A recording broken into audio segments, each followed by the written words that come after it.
going to get anything out of it. I will get something out of it. We were there, believe me. Yeah. I remember those days very well. Well, we came up late last night and they played with their cousin all day, so they're wiped. Like, wiped.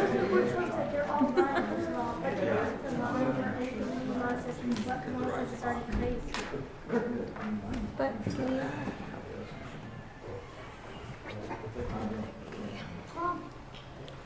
All right, we're going to pick up where we left off in Isaiah, but before that, we've got review questions.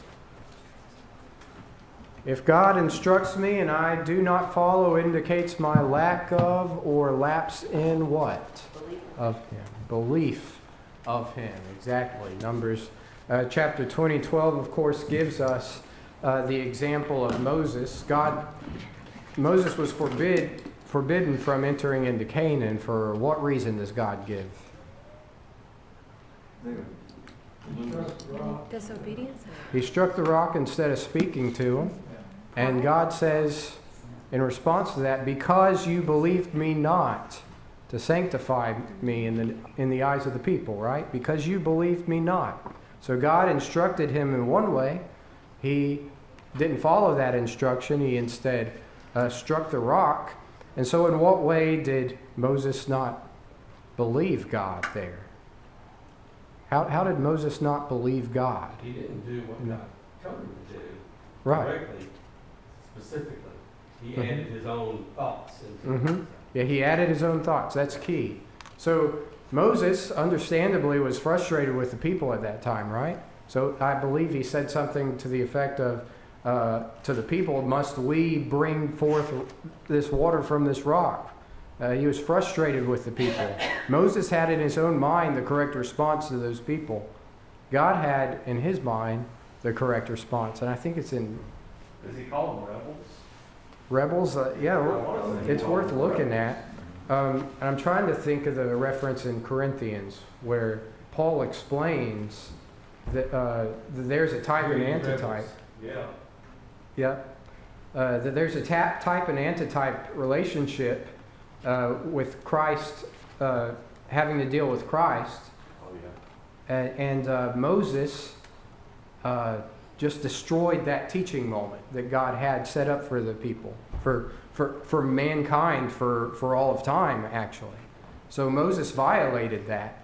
Moses thought he knew this is what the people need. God knew better. But Moses didn't believe God. God said, speak to the rock. And he instead struck it.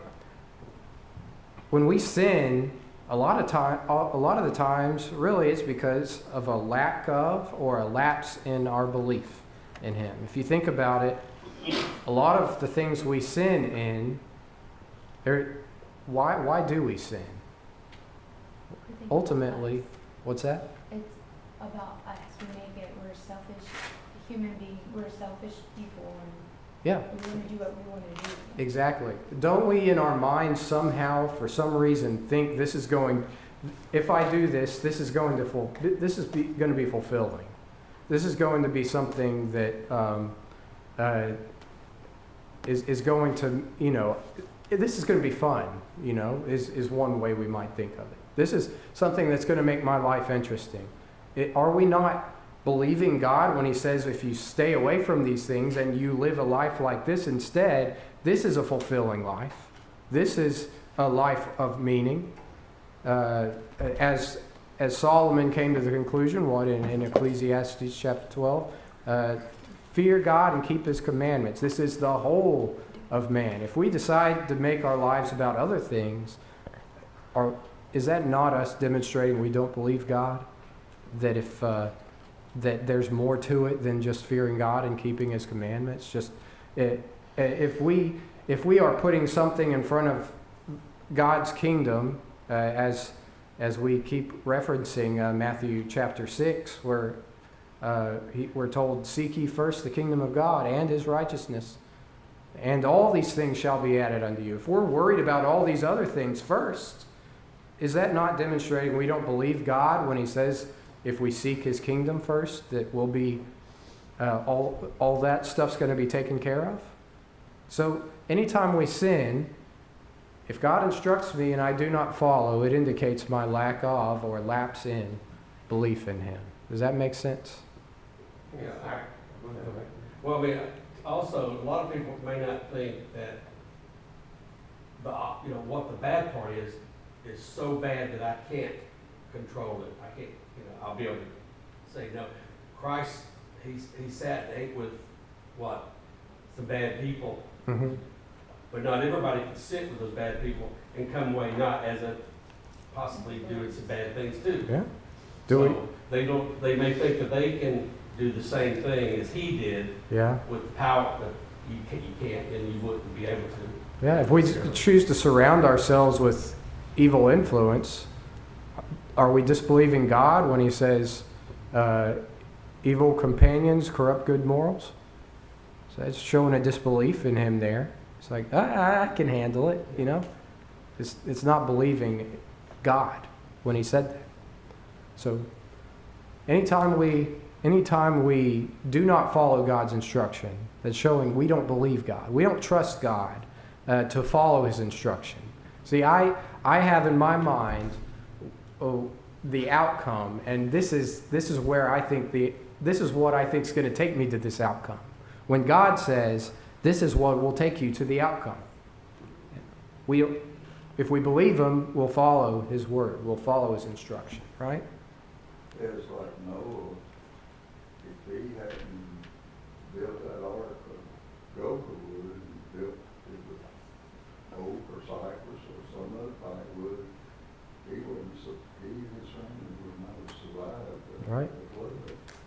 And Moses was told to speak to the rock, I believe is what God told him. Mm-hmm. He struck the rock and he sort of was giving himself, along with God, the credit for it, Mm-hmm. that's where he faltered right there. It was God's doing. It was God's doing. Followed exactly what God said. Yep. So Ahaz, second question. Ahaz feared the opposition of blank and blank, opting to trust in blank instead of God. So those two blanks are two nations. What's that? Syria and Israel. Syria and Israel opting to trust in Assyria instead. So that as a reference, 2 Kings chapter 16 verses 1 through 9, and I believe it's going to be in chapter 8 of Isaiah that we see this happening, in Isaiah's words to Ahaz saying, it's going to be okay. You've got nothing to fear in Israel and Syria. And as Brother Moshe, again, his quote, Ahaz was afraid of Pekah and reason for no reason.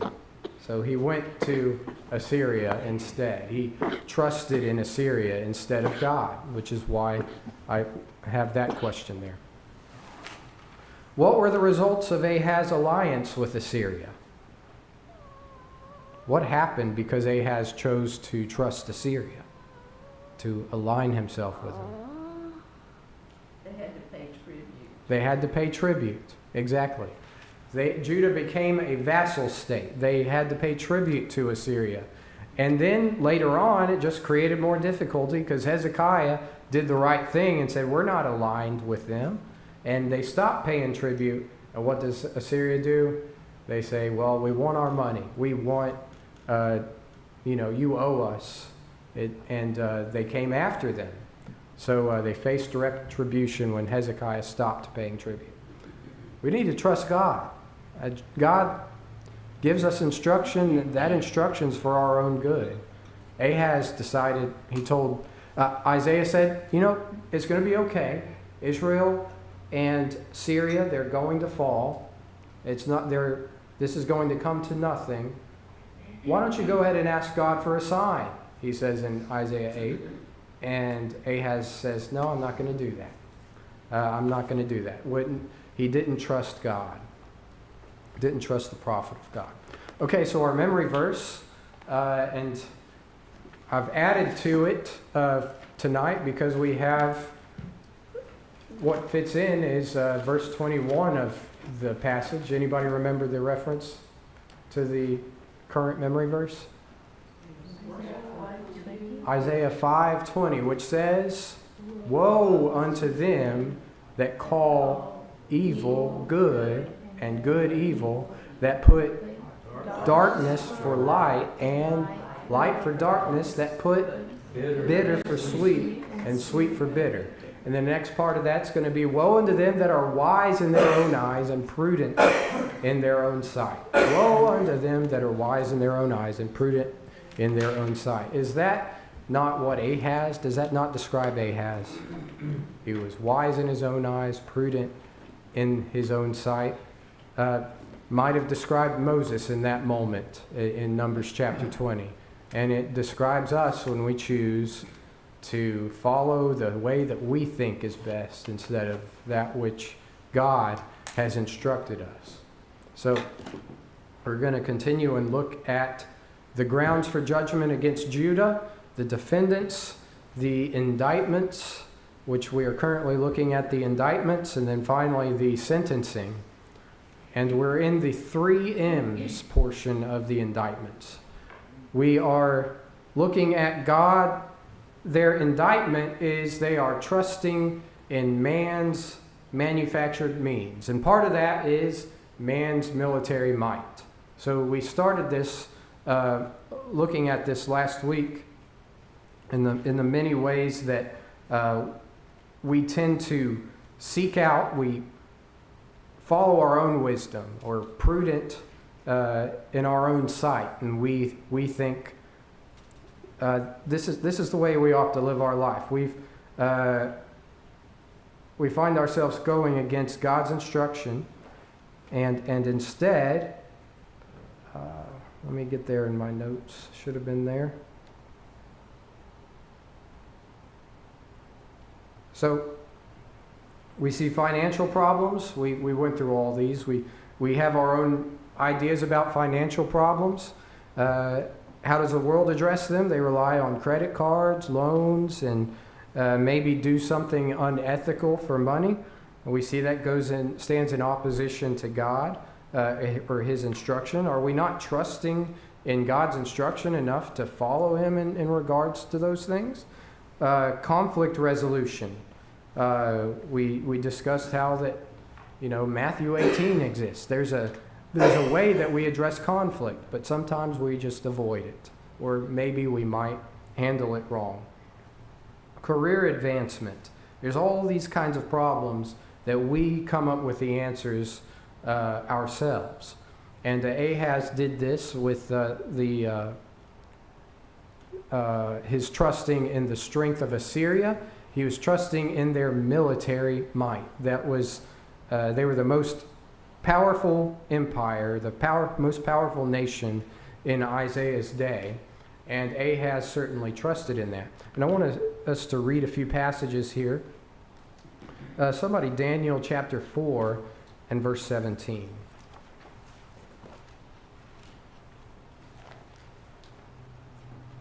Of course, Daniel would come much later than Isaiah. This matter is by the decree of the watchers and the demand of the word of the holy ones, to the intent that the living may know that the Most High ruleth in the kingdom of men, and giveth to whosoever He will, and setteth up over it a basis of men. The basest of men, right. So, the Most High, who is who? God, ruleth in the kingdoms of men. Now, but Assyria is the most powerful kingdom in the world at the time. Is God more powerful than Assyria? Yeah. And he setteth and giveth it to whomsoever He will, and setteth up over it the basest of men. Later on in the book of Isaiah, we're going to see that Babylon is being prophesied of. Babylon, and I think we looked at this in the introduction. At this time, Babylon's insignificant. But somehow the prophets are able to say, yeah, Babylon's going to be the power. And they're going to come up, and Assyria will be toppled. the Medes or the Babylonians will come in, and they will be the world's power for a time. God's more powerful than them, isn't he? And then after them, they'll come to nothing. And who comes after Babylon? Persia, right? Persia will come in, and we'll find after that in that empire, which falls also, by the way, all these kingdoms, we feel secure in being citizens of the United States. Should we feel so secure being citizens of the United States? If our kingdom is in heaven, then that's a secondary, or it's not the forefront of our concern, is it? We have security in only one kingdom, and that would be God's kingdom. The Most High ruleth in the kingdoms of men. So Ahaz was wrong to trust in Assyria, especially when God said don't trust in Assyria, because God's more powerful. If somebody could, Isaiah chapter 31 and verses 8 through 9. And the Assyrian shall fall by a sword, not of man. And a sword, not of man, shall devour him, and he shall flee from the sword. And his young men shall be put to forced labor. His rock shall pass away in terror, and his officers desert the standard in panic, declares the Lord, whose fire is in Zion, and whose furnace is in Jerusalem. So Isaiah certainly sounds like the Most High ruleth in the kingdoms of men, because he's saying the Assyria, who is the world empire at the time, is going to fall. Isaiah knows this. The other prophets knew. Nahum 3:19, someone please.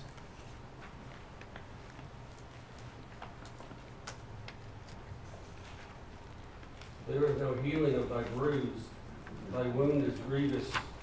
All that hear the fruit of thee shall clap the hands over thee, for upon whom hath not thy wickedness passed continually. All right, so should have provided some context there. He's speaking of Assyria there. The other prophets know of this fall that's going to come. And of course, you'll have the same thing being spoken of in Ezekiel 31:16. So it was wrong of Ahaz to put his trust in the strength of Assyria, putting his trust in man's military might. We could even look at Isaiah chapter 31. We see the same thing beginning in verse 1. Woe to them that go down to Egypt for help, and stay on horses, and trust in chariots. They trust in chariots. They're trusting in man's military might, because they are many, and in horsemen, because they are very strong, but they look not unto the Holy One of Israel, neither seek the Lord. So they're trusting in this technology of man, the man's military might. They're trusting in numbers, which we'll get into a little bit later. Ahaz placed his trust in the wrong area. Now, how do we do that in the modern world? We could go the route of speaking of trusting in the United States military, which we've kind of done already. We could also do this. We talked about the logical fallacy of ad populum when we were going through the logic in the Bible class.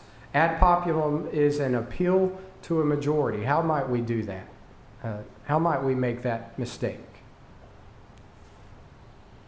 People do this all the time. They'll say, well, you hold this opinion, but the majority of people really hold this opinion. So who's right? That's committing ad populum, the appeal to a majority. So man tends to trust in numbers in military situations. And there are various cases throughout history that show numbers aren't everything. The Battle of Thermopylae comes to mind, where we have the popular movie 300, right? Have the Spartans against the vast army of the Persians. And, they failed, but they put up a good fight, didn't they? sometimes we tend to find legitimacy in a position because we see everybody holds this position. So that's a mistake, isn't it? We're told in Scripture, I mean, it's a principle. We're going to see the principle of the remnant in Isaiah. What does that word remnant really imply? It means there's a small group that's left out of the masses of Judah. And the teachings of our Lord, broad is the way that leadeth to destruction. Straight is the gate, and narrow is the way that leadeth to salvation, right? So we don't want to follow the masses when it comes to these things. Then there's the mistake to believe one's nation is untouchable. So the major overlying theme of the minor prophets, remember that? Proverb 14:34, righteousness exalts a nation, but sin is a reproach to any people. Well, I mean, but if it's the most powerful nation, what then? No, still, righteousness exalts a nation. Sin is a reproach to any people. So we could make the mistake of trusting in man's military might, the appealing to numbers, to see strength in numbers, to see strength in physical strength. And we ought not to do that. Ahaz did that, and much of Judah did that. And we do it today. Any comments or questions on trusting in man's military might?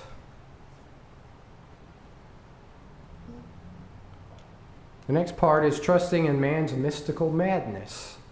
So we're looking at the ways the 8th century BC Judah did things, and then the way we do things now.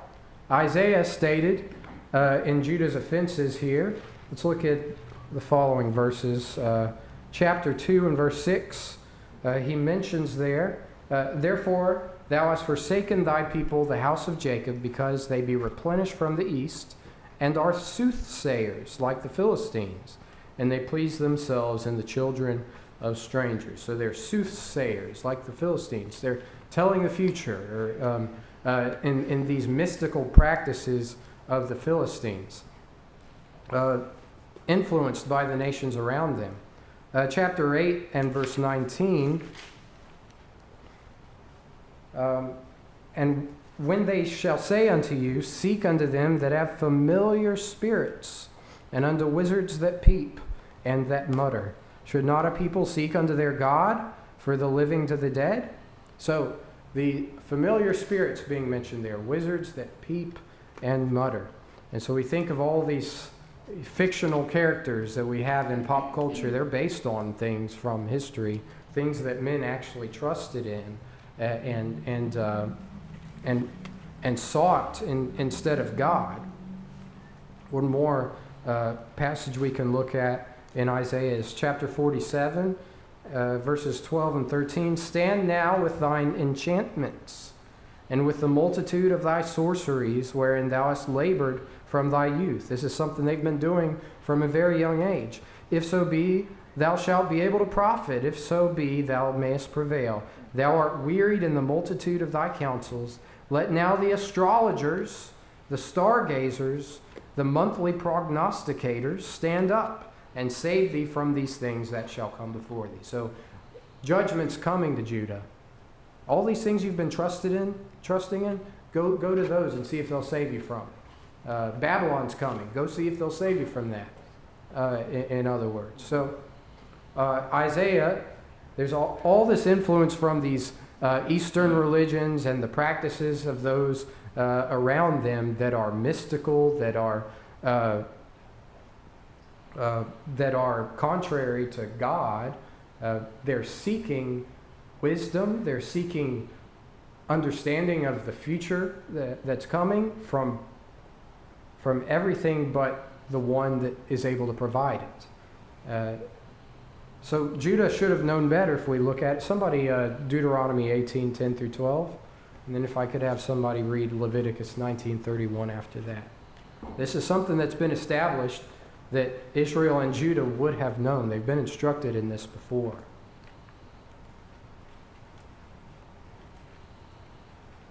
There shall not be found among you anyone who burns his son or his daughter as an offering. Anyone who practices divination or tells fortune or interprets omens or sorcery or charmers or mediums or necromancers or who inquires of the dead, for whoever does these things is an abomination to the Lord, and because of these abominations to the Lord your God is driving them out before you. So among the offenses that include child sacrifice, these practices of going to these sorceries and other things are referred to as an abomination to God. Leviticus 19:31, someone? Give no regard to mediums and familiar spirits. Do not seek after them to be defiled by them. I am the Lord your God. All right, thank you. So they should have known, right? Yes, sir. 32, I like that, and think you can bring this to any time. You shall rise before the gray-headed and honor the presence of an old man, and fear your God. I am the Lord. Yep. Courtesy and respect is so far gone. Mm-hmm. Absolutely. And in that time, their practice was to ignore the wisdom of their elders, and also, even worse, ignore the wisdom provided by God and to go to these other things instead. So, Judah, this is just one of their many offenses. They are trusting in man's mystical madness, man's manufactured means, and part of that being man's mystical madness. Now, we might think we don't have problems with these things today, right? I was going to say there's something called California Psychics. And it's a guarantee, it's guaranteed that your life will be very up there. Oh, not California Psychics. That's Yeah, no, that's it's like interesting. radio commercials and stuff. Yeah. And I, not to go backwards, but I think both of these main categories, to your point about your chart last week, Mhm. you referenced tonight as well. Ahaz is really looking for security and looking for longevity. Mhm. God provides that. Why is he going to do physically? Exactly. And to your point about the mediums and soothsayers and so forth, they're claiming they're looking for wisdom and answers. Mhm. God is this like, and so we have the same, it's shocking to me that we have what we have, but, we're so removed from the Bible that I think it's going to have to start with, what is it you're actually trying to seek by going to California Psychics? Mhm. What is it really you're looking for? Yeah. And maybe by having that conversation and asking those questions, maybe, that'll provoke them to consider the scripture. No, true. Yes, sir. Yes, ma'am. I was having a conversation with a girl yesterday at GCSU in Savannah, and I said we were done talking about pro-life stuff, well, for the moment, and so she said she asked me a question, and I said, "Do you believe in the Bible?" And she goes, "Well, I'm spiritual." And I said, "Oh, well, what does that mean?" And she didn't really answer me. And so whenever I think of what we're talking about, these people, they're looking for God, but they don't want to actually trust in Him. Mhm. They don't want to do what it takes to be truly, to live by God and how He would want us to live. Instead, they say spiritual, and I'm just like, they can't even define that for themselves, Mhm. what that means, and so they go to places like this. Right. Exactly. Well, they're the ones that are against, they call it organized religion. Yeah. So you don't have to go to church, you just go out in the field Do something. and God's going to talk to me individually.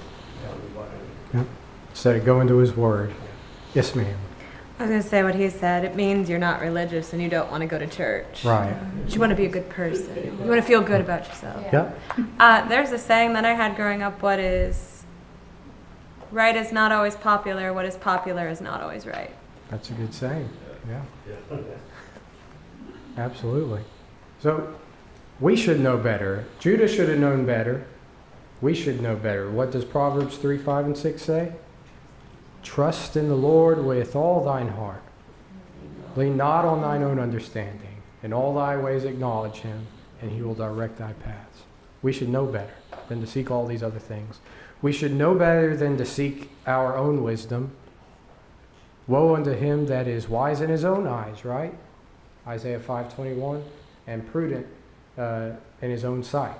So we should know better. We should know better to go to these things.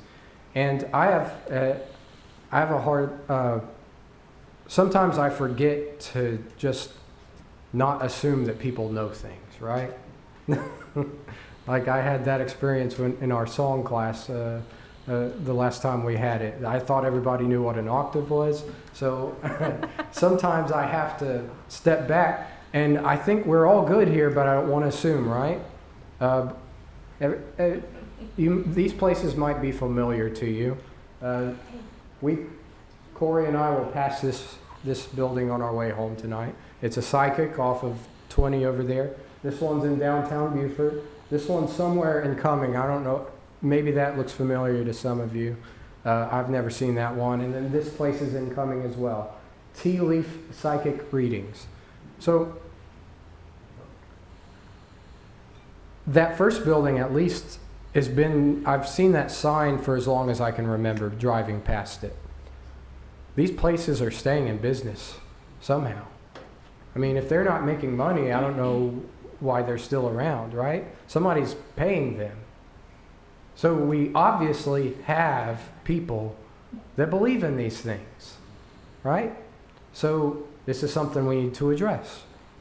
And I've just found some reviews on these places that you might find interesting. I found interesting.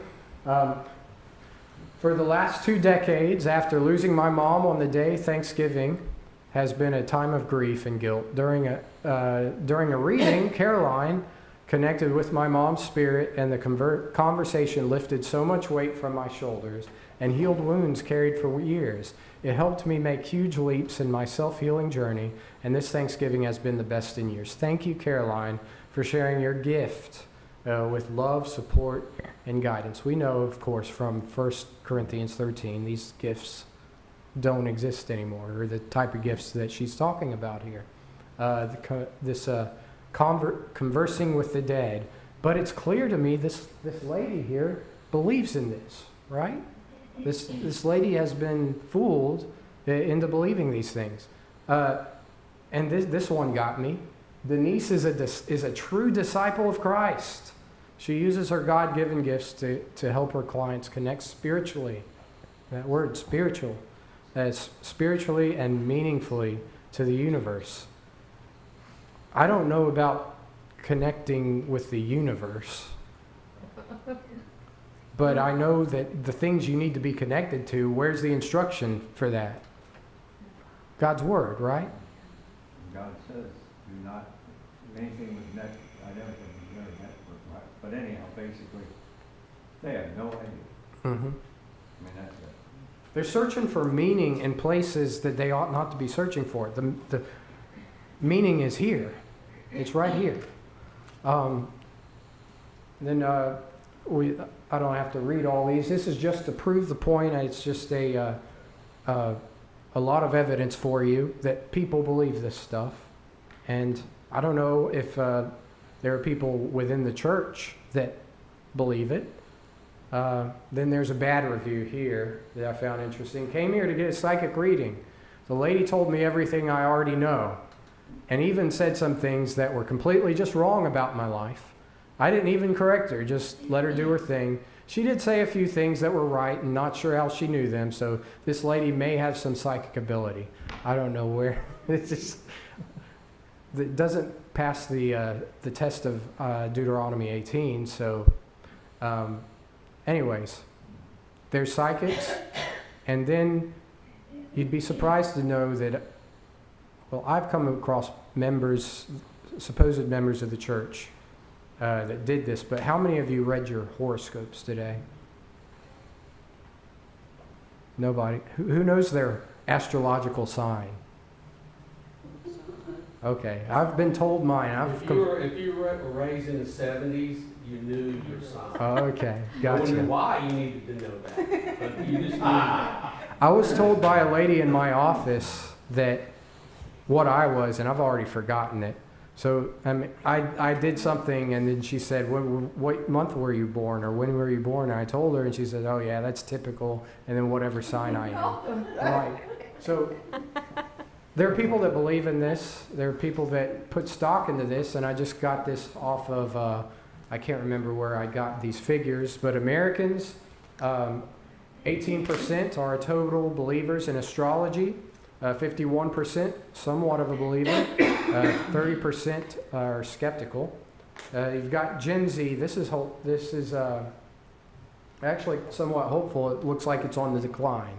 Astrology is on the decline because my generation, I would like to disown them in many ways, and one of them, this is just one of those ways. Millennials, 32% believe in it, 51% somewhat believe, and 16% are skeptical of it. So that's on the decline, and that's good. But it just goes to show you. What's astrology? Am I making a mistake of everybody knowing what that's about? It's like the positions of the stars when you were born, and all of these things are somewhat interconnected, and it determines who you are and what's going to happen, you know, all those things. And the Bible clearly condemns it. Yes, ma'am. It's like, you know, as far as mediums and all these things we're talking about, it would really, for me, like when someone says they believe in that, like your next jump is, okay, do you believe in ghosts? Okay, well then they would have to say, yeah, like to logically follow through what they believe on this, you'd have to follow it out to ghosts and fairies and, you know, things you see on Harry Potter and all those things. You would have to follow that out and say, like, get to a point, when do you stop believing in something, you know, like, I don't really believe in the big old trolls in Harry Potter, okay, that's just too far, but I believe in ghosts and all this, so you kind of have to, like, think to yourself, where's your cutoff, and then you have to travel, like, okay, is this really true, because to follow it out logically, you have to believe in this, in some crazy things. Yep. You know? Well, you know, some parts are true because it's based on science, but it's like, where do you get the word lunatic? Lunatic comes from the moon, basically in a full moon status. And anybody who's been, I guess, medical or police department, when there's a full moon, guess what's going to happen? There's going to be more people in the emergency room. More things happening with the police department for some reason. Yep. And it has something to do with the barometric pressure. Right. Because these people are borderline lunatics. Yeah. So it doesn't take much to push them over the edge. There are physical reasons for a lot of things. For example, if you were to dig a hole and under a full moon, the dirt would not all fit back in that hole. Well, at certain times of the year, it Right. doesn't. Yeah. For some reason. Are you going to go over the biblical account with the medium and King Saul? 'Cause that I might- hadn't planned on it, no. Okay. But we do have Saul turning to the Witch of Endor, right? But So- she was surprised when the spirit answered. To me, that would mean that she didn't even believe in her own Right, craft. exactly. Yeah, that's a good point. Very good point. So they're bewitching or beguiling people. They know they are. And to have that one review say, she's a true disciple of Christ. No, she's not. She's actually quite evil for having deceived you. And that one person said they paid $100 to go see them. So they're making bank on it. Well, what if somebody did the second bell ring? It did. Okay, so just real quickly, one could provide excuses. I know it's not real or it's not true. I just do it for entertainment. I'll just go see them for entertainment. Well, there's a lot of problems with that, and that's on this slide here. When God says not to do something, that doesn't mean it's okay to do it when it's for entertainment, does it? Right? And then why open yourself up to a spiritual influence when you're supposed to be at war with? Ephesians 6:12. One can find their faith undermined by using these services. You could say you don't believe it now, but guess what? After they've somehow deduced what you had for lunch and all these different things, you could be opening yourself up to this beguilement. One can find their influence undermined. Matthew 5:14 through 16. If I see a brother go into a medium, what am I going to think? Well, if I have respect for that brother, I'm like, well, maybe I ought to go to that medium, or maybe it's okay to go to that medium. And then you have a slippery slope situation being at play as well. So we ought not to trust in man's mystical madness, but also man's mutual memberships. We've discussed all this before that I feel like we can probably move on next Wednesday. But just as Ahaz trusted in Pekah and Rezin, Ahaz feared the union that they had, even though God in Isaiah said you don't have to do that. But what do we find happening with man's alliances? They change. They don't stay the same. The Axis powers are no longer aligned with one another, are they? And a lot of the alliance, or the allied forces actually, are, at odds with one another. We've kind of got a strained relationship with Russia right now, who is in the Soviet Union. These things don't last forever, and we see this in history. The Delian League of the Greek city-states, that led to the Peloponnesian War. 478 to 404 BC was when that league took place. That's a short time when you consider the whole of history. You've got the Kalmar Union of Denmark, Norway, and Sweden that fell apart. You've got the Confederation of the Rhine that fell after Napoleon's defeat. All that fell apart. Why would you trust in these things? Right? The modern world, in what ways do we trust in these things? We could say, I'm a citizen of the United States, which is a Christian nation. So I'm good. I should be good with God. I grew up in the church, quote unquote, grew up in the church. My parents were faithful members. So we think, deceive ourselves into thinking we can ride the coattails of others. But the only membership that provides true security is the church, none other. No alliance that man can make.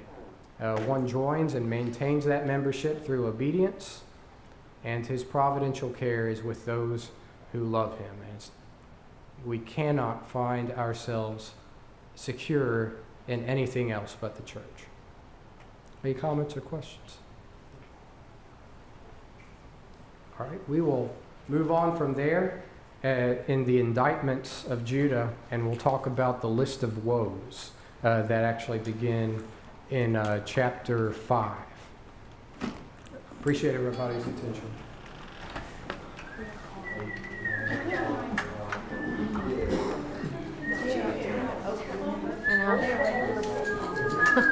No, they might transfer, but if they don't transfer, then they're going to be up and doing the running around thing again. So it's 50-50. Yeah, almost. It happened to me last night when I was driving. I was like, oh good, they fell asleep. And then I had to stop for gas, and then they were awake the rest of the trip when I was like dead tired. On Friday. Jacksonville. I never connected I went to college in Tallahassee, but I don't live there now. After my husband and I just came back from Florida, we did a door knocking campaign. Where at? We went down to Celebration, Florida. Okay. So we had my Is that near Miami? Where is that celebration? It's in outside of right here. Okay. I lived in Orlando. See, the problem is I've lived in Palm Beach, Orlando, Clearwater, Tallahassee, and Jacksonville, so everything sounds familiar at this point. Yeah. Well, my company, I work